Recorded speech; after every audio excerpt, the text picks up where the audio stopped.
Bonjour à tous. Aujourd'hui, nous allons résoudre la troisième question des éliminatoires de la catégorie Maxi de l'Olympiade mathématique belge 2025. On nous demande de trouver une condition nécessaire et suffisante pour qu'un naturel soit divisible par 15.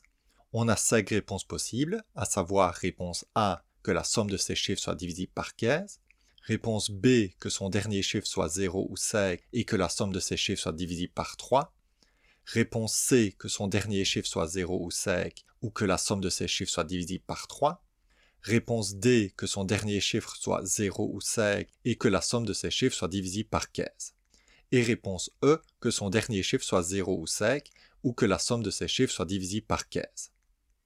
Avant de répondre à la question, c'est toujours intéressant de rappeler qu'une condition nécessaire et suffisante pour qu'un nombre soit divisible par 3, soit que la somme de ces chiffres soit divisible par 3, et une condition nécessaire et suffisante pour qu'un nombre soit divisible par 5, soit que son dernier chiffre soit 0 ou 5.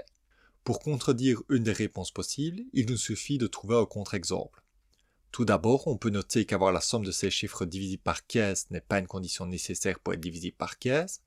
Par exemple, si on prend le nombre 15, il est divisible par 15 et la somme de ces chiffres, à savoir 6, n'est pas divisible par 15.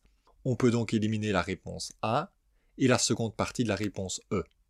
De même, on peut noter que la réponse D ne peut pas être une condition nécessaire pour être divisible par 15 car 30 et 15, bien que se terminant par 0 ou 5 et divisible par 15, n'ont pas la somme de leurs chiffres qui est divisible par 15.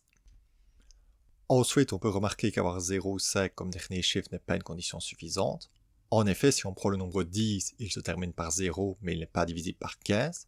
On peut donc éliminer la réponse E ainsi que la première partie de la réponse C.